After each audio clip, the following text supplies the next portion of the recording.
I've been calling this Journey with a Wave Walker through the Great 50 Days. Now, the Great 50 Days, actually, some Christians celebrate this. I didn't even know anything about it really. Well, it begins with Easter. We all know about that. And then in that time, we get to follow the life of the resurrected Jesus after his resurrection, right after his resurrection. I've been doing short little messages, and they're all on my YouTube. And I've done them. You can go back and look at it. I guess the first one was in John chapter 20, Jesus' resurrection, when he appears to Mary. This is and then we she runs and gets Peter, and she tells Peter and the guys the tomb's empty. That's in John chapter 1, chapter 20, verses 1 through 18, I think. Yeah, that's right, 1 through 18. And then Luke jumped into Luke 24, which is same day or really later in the afternoon, maybe evening of that resurrection. Luke 24 talks about the road to Emmaus and how they experienced Jesus. Then, so we've been doing those. We skipped a week because I had some things, but I'm going to do two this week because now I want you to go back into John chapter 20.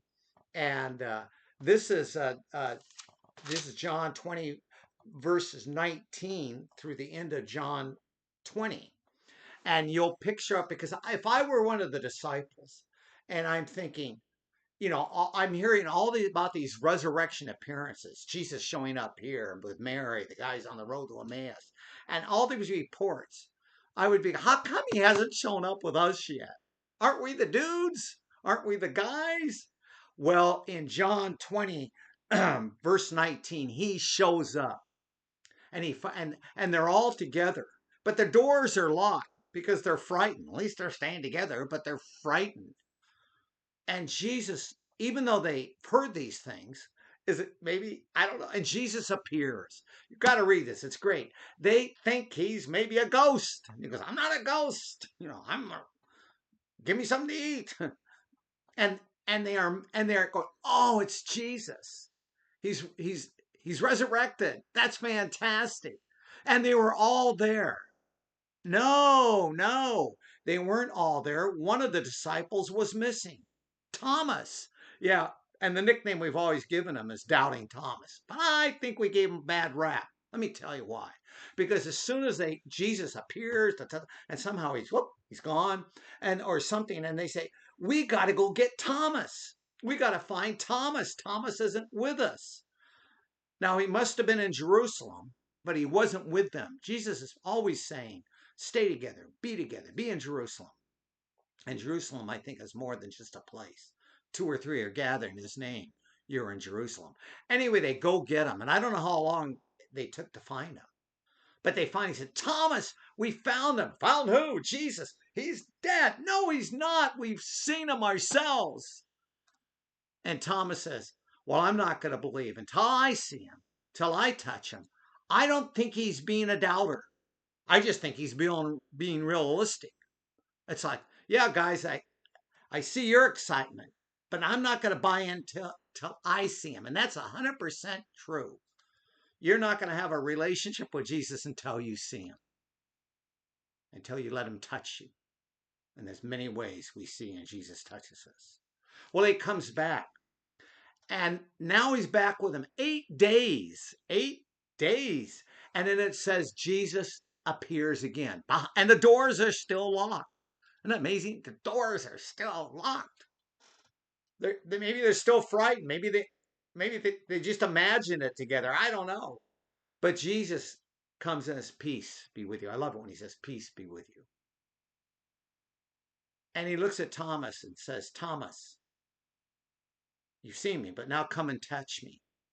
Touch the scars in my hand and my side. Now, I do not know. We can't read it if Thomas goes and touches him. We don't know. Maybe he did, maybe he didn't. But we know what Thomas says. He looks at the resurrected Jesus. He says, you're my Lord and you're my God. See, when you call somebody Lord, it's like everything belongs to them. Everything. Not just 10%, but really everything. But he didn't just call him Lord, he called him God. Now, in John's day, when he's writing this may have been the last gospel written. Matthew, Mark, and Luke have been circulating, being around. Many believe, and I do too, that John probably was older age. Maybe he wrote this after the book of Revelation. I don't know. But there was a theory going around that Jesus never existed. And if he did exist, he wasn't God. He was a good teacher, like this person, this person, this person. But he really wasn't God. John's gospel wants you to know throughout the whole Bible that Jesus is God. In fact, the beginning of John's gospel says, in the beginning was the Word, and the Word became flesh. So John definitely records Luke saying, you're my Lord and you're God. Well, that's part one. I got to read to you how John chapter 20 ends. This is kind of neat. Actually, John 20, verse 30. Jesus did many other miracles in the sign of his presence of the disciples, which are not recorded in this book. But these are written that you may believe Jesus is the Christ, the Son of God, which means God, and believing you might have life in his name. Doesn't that sound like a wrap? Doesn't that sound like the wrap up of the book? Whoa! Maybe John thought, oh, good, I'm done with that. And Jesus says, no, John, there's one more event I want you to put in, which, by the way, Matthew, Mark, and Luke don't. I want you to put one more event in, and that's John 21. That's going to be part two of my message, because I like to keep these under 10 minutes. So, well, there it is. And this is going to be under a little bit over 7 minutes. If I stop rambling, it won't be less than that. God bless and have a great day and have a great 50-day adventure with Jesus. What's just getting close to the end.